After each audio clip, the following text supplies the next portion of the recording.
Welcome, folks, to a new edition of the Brent Bozell Show. Today we have a very special guest, someone I've known for many, many years.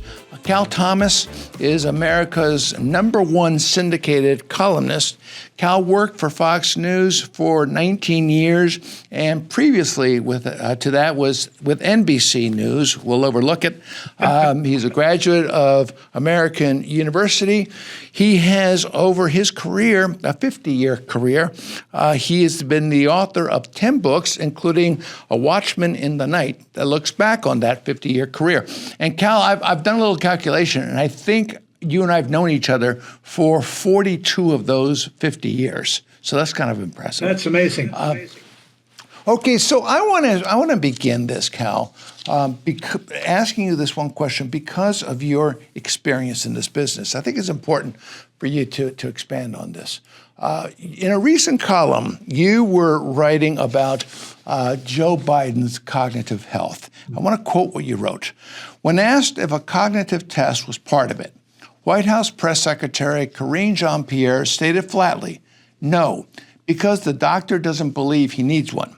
You went on to say, what evidence would be necessary to conclude without a test that President Biden has cognitive issues? Falling down, shuffling, slurred speech, forgetting names, needing notes for the simplest of engagements.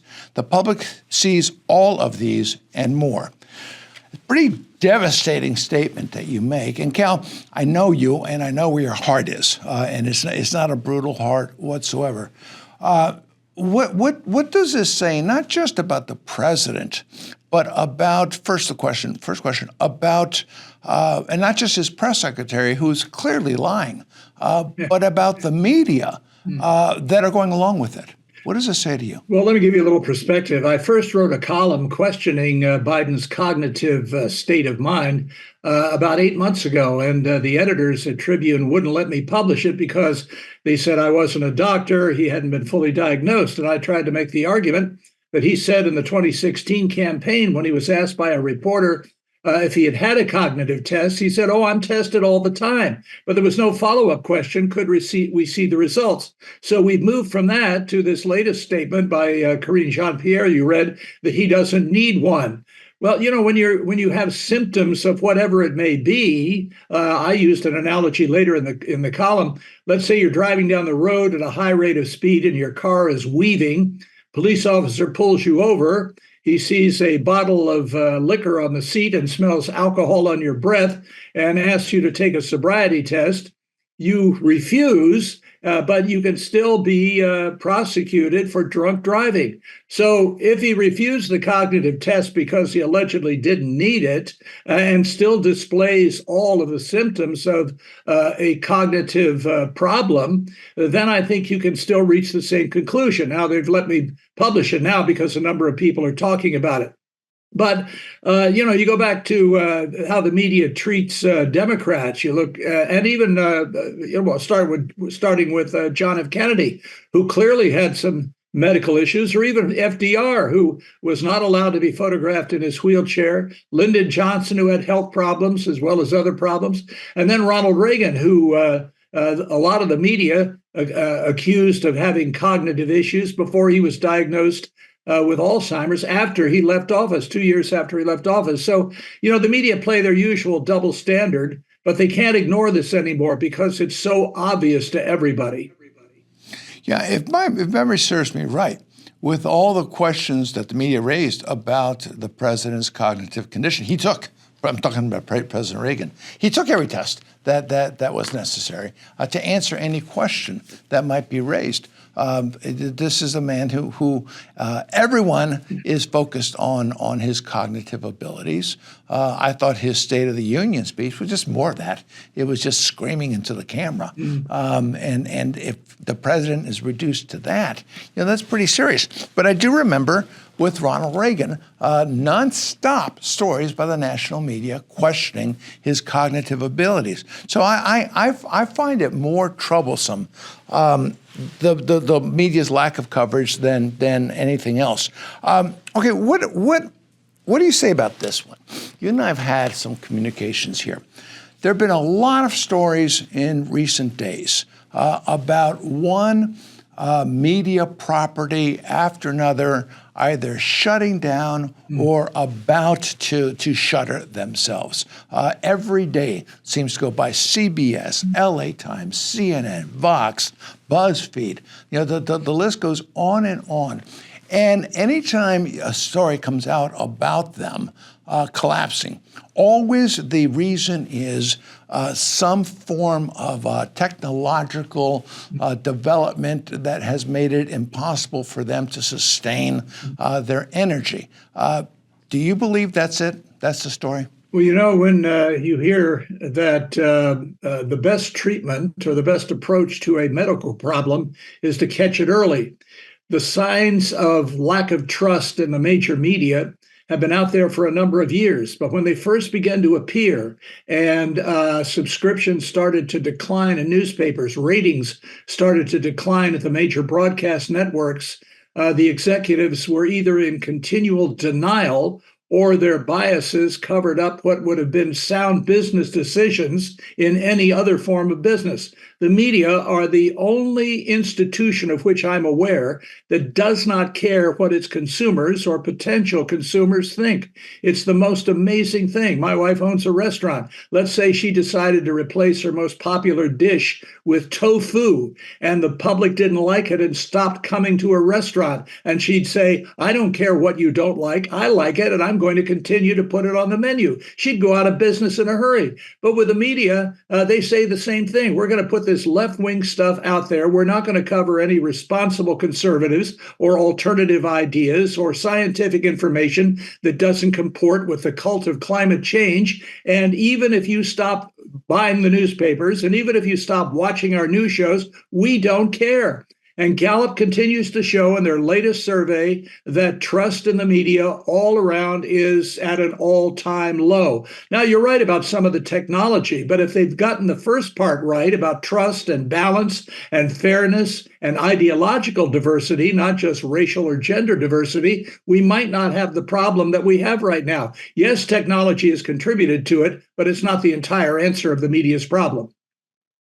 And I go, there's another uniqueness in this business, which is that I can't think of another business in America where management doesn't control its employees, doesn't control them. They don't want to get involved in free speech, et cetera, et cetera. But what happens as a result of that, to your point, you end up with, on one side, you have ABC, NBC, CBS, MSNBC, CNBC, CNN, and I can go through all these other liberal ones. On the other side, you've got Newsmax and Fox, but primarily Fox. And whereas all of these guys are thriving, Fox, and I think Newsmax too, but I know definitely Fox, is making a killing. So from a business standpoint, if you were looking at that, you would simply say, if I want to be competitive in the market, I'd be more like Fox. Instead, they go more in this direction, even though you're seeing CNN collapsing, MSNBC is bleeding its audience completely. This is the one entity where I think that the free market system ultimately, I think, is going to kill some of these networks simply because they didn't pay attention to it. Do you think that I'm right about that? Yeah, I do. And, it's like cult-like behavior. No matter how much information you give to a member of a cult, that they are wrong, that it doesn't matter because they totally worship the idea of the cult leader.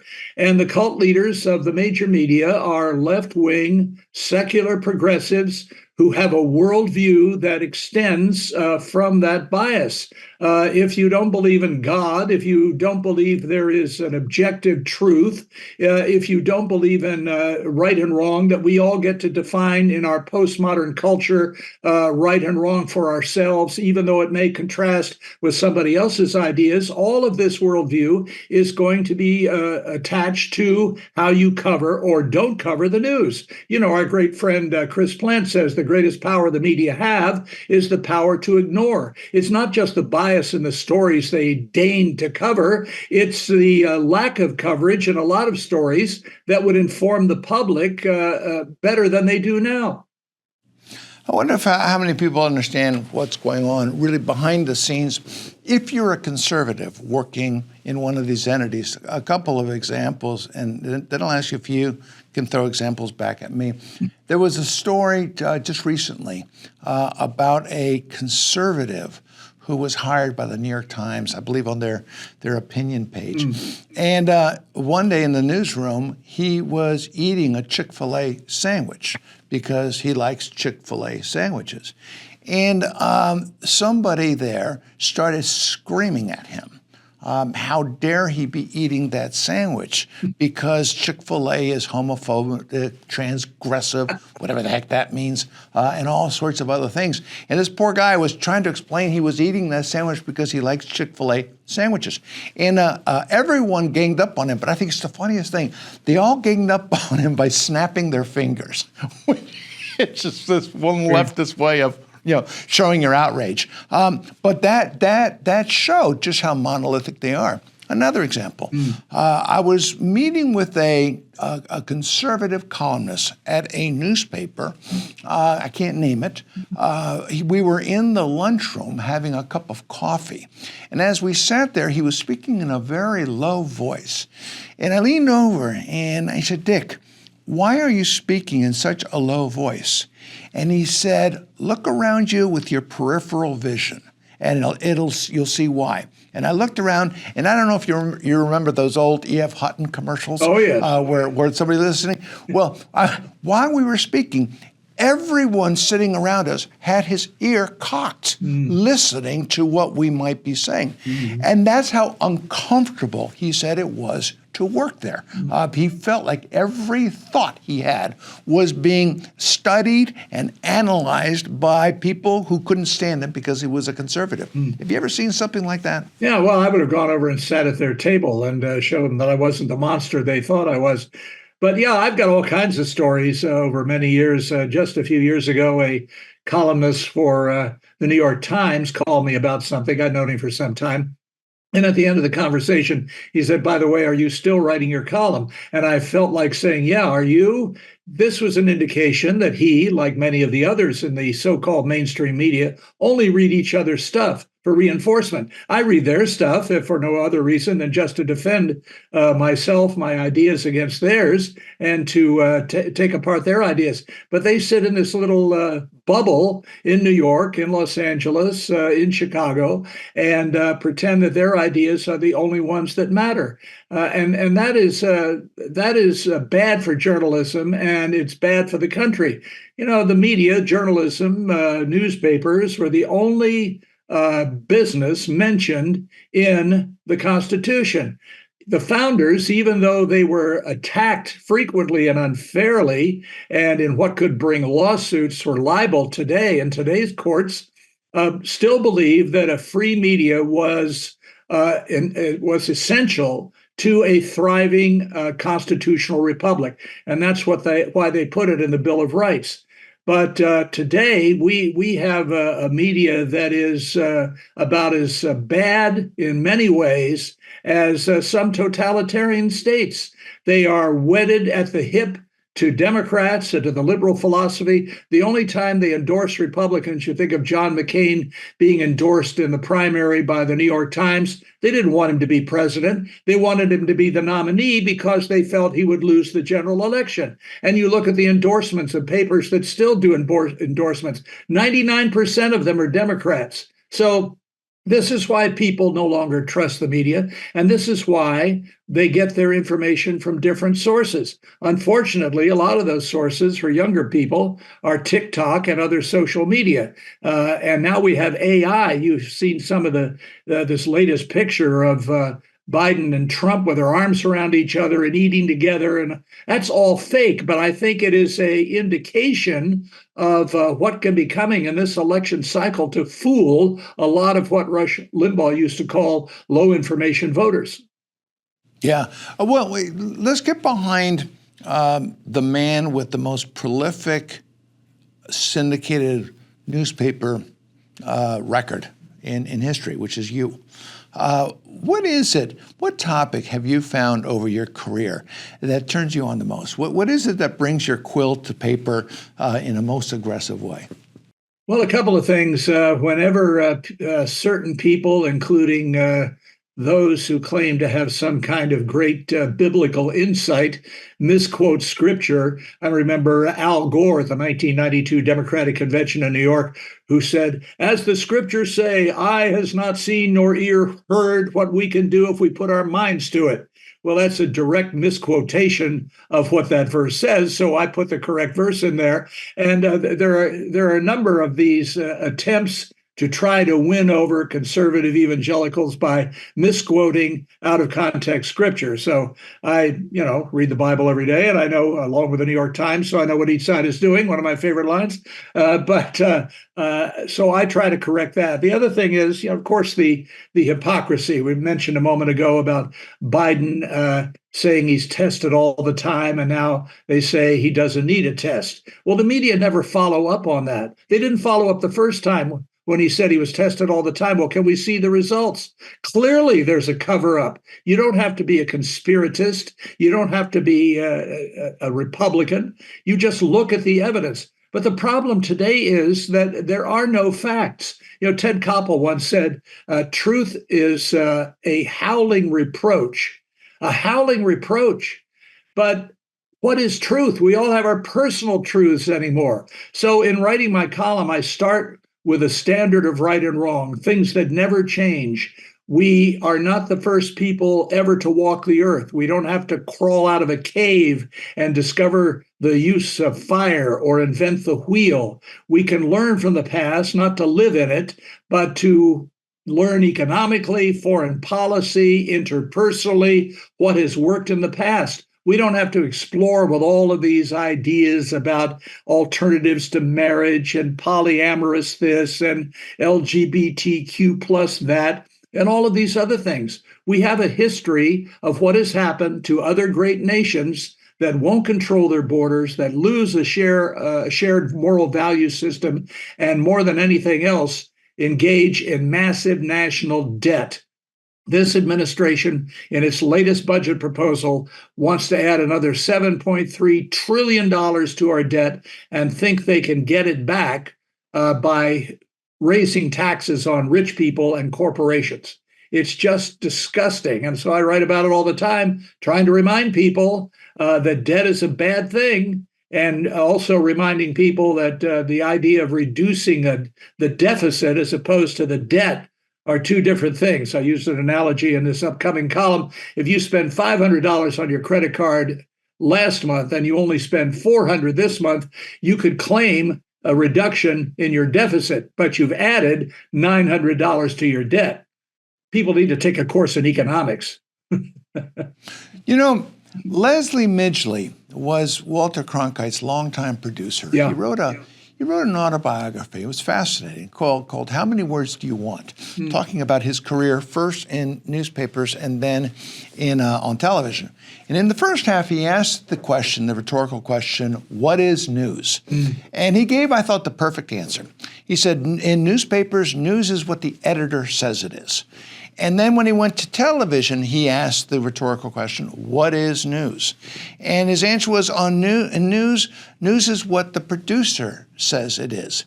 And I think that's absolutely true, because there is no such thing as pure news. You can look at the front page of the Washington Post and look at the front page of the Washington Times. They will have two completely different sets of stories, and yet the editors can be very, very eloquent in their defense of their stories as being the number one stories, because they're looking at it through different prisms. Now, I have believed, somebody said to me once about the Wall Street Journal that there was more news, there was more editorials on the front page and more news in the editorial section. And I think that was true too. I also believe that there's more news in a Cal Thomas opinion piece than there is on the front page of whatever newspaper it's running. And for this reason, I want you to comment on this. An opinion writer begins by giving fact and then giving his analysis on that fact. What does it mean? But it begins by putting out the news.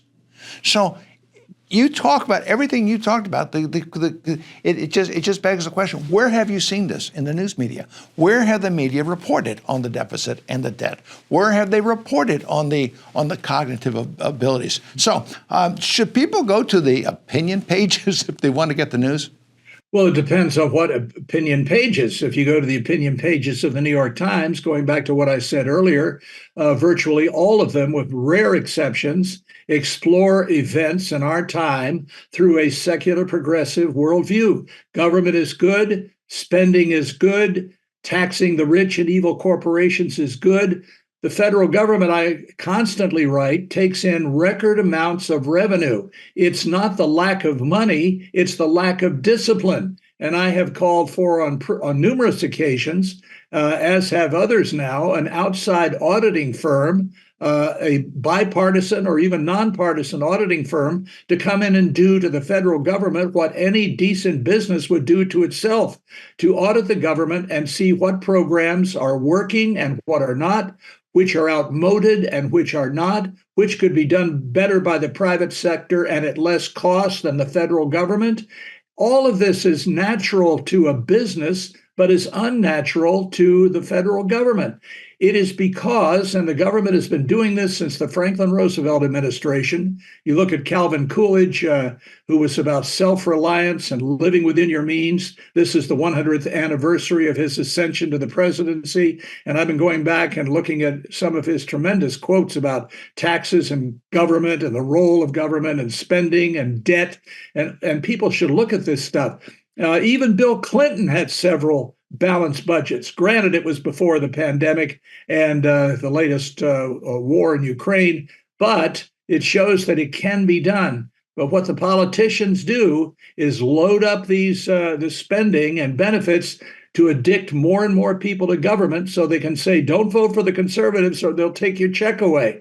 And I think that's a major reason why they're all for the open border. They want to flood this country with illegal immigrants who will then become Democrats because they got all these checks from the government, and they'll have a permanent majority, and Republicans will never win another election. It's obvious. Yeah, and it's a sad reality that I think that where the Senate is concerned, the majority of Republican senators are more comfortable with Joe Biden and his policies than they are with Mike Johnson and his policies in the House. That's reality. There isn't the will to fight this left-wing takeover of American society coming out of the Senate. A handful of people are just terrific, but that's it. It's a handful. And the House is not as many as people think that are true conservatives, but they're enough that they can make a real difference. All right, going to 2024 elections.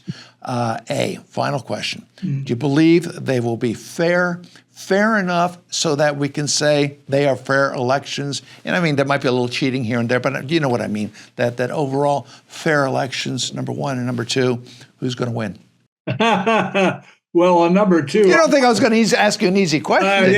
I'm not a prophet or the son of one, Brent. So, anything can happen. You have several people in exit polls and these primaries who said if Trump is convicted of a felony, then they won't vote for him. Other people who say they would vote for him no matter what.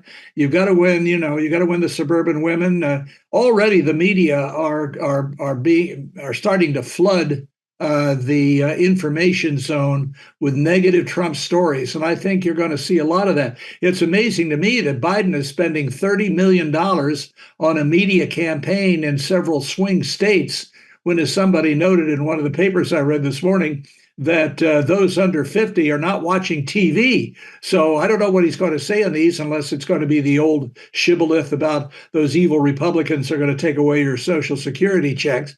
But I think that's going to be misspent money. Look, there's going to be a lot that's going to happen. Trump is hoping he can put off these trials until after the election, and I think will test the Constitution by pardoning himself. But the great fear of the left is that he will win again and will shut the border, will reduce spending, will lower taxes and all of these other things that the Democrats want to do. And their allies in the media will be flogging Trump from now until Election Day. And if it's close, and if Trump wins, they'll probably say that the election was fixed, which would be the ultimate irony, wouldn't it? Yeah, and I do believe I said it after in the 2016 election results that whatever party lost was going to be very upset, and I predicted there would be violence in the streets if Donald Trump won last time. It'll happen again, and I think it's going to be pretty awful. Yeah. And I think America's going to have to get to get prepared for that. I don't mean to be alarmist, but I think that's the state of play today. By the way, one thing on advertising, John McCain had this wonderful line once about overbombing in Afghanistan. And he said, after a while, you're just watching rubble bounce. I think the same thing can happen in advertising. I was in your state, in Florida, during the last go-round, during the primaries, when Bloomberg was running. And he dropped $50 million in Florida, as I recall. I was watching television in my hotel room one night. Every other commercial was a Bloomberg commercial. By the end of it, my belief was that if I was a Floridian, I'd vote against them to make it stop. and I think there may be an overplay with commercials. The Biden campaign is going to have an endless stream of money, and there might be an overplay in this. I don't know. Anyway, Cal Thomas, you're a great guy. You're a great friend. 50 years. Congratulations. Your new book, Watchmen in the Night. Congratulations. You show no signs of slowing down. Thank God for that. I will see you on our cruise on November 10th. And tell everybody, why is the MRC cruise about the coolest thing you've ever done? Well, it's the people, and it's the leadership, Brent. We obviously, all of us, enjoy the company of like-minded people, and it's like a cool bath after a 100-degree day. The 100-degree day is everything that is going on in culture and the media, the constant onslaught of things that we disagree with and that we consider an abomination, and to be with fellow conservatives and a lot of religious believers who pretty much share the same moral and economic value system is a great boost. And it's an encouragement to a lot of people that we're not alone. We don't have to do this alone. And we have plenty of help. So I would encourage anybody watching this interview to sign up. If you've never been before, you'll really enjoy the experience. And by the way, the MRC has a money-back guarantee on this cruise. If you don't enjoy yourself, they guarantee you not to give your money back. Or I'll send you. It's a money-back guarantee. We'll just send them you. Anyway, Cal Thomas, thank you so much. You're a great friend. We will see you in November. Okay, Brent. God bless. Take care.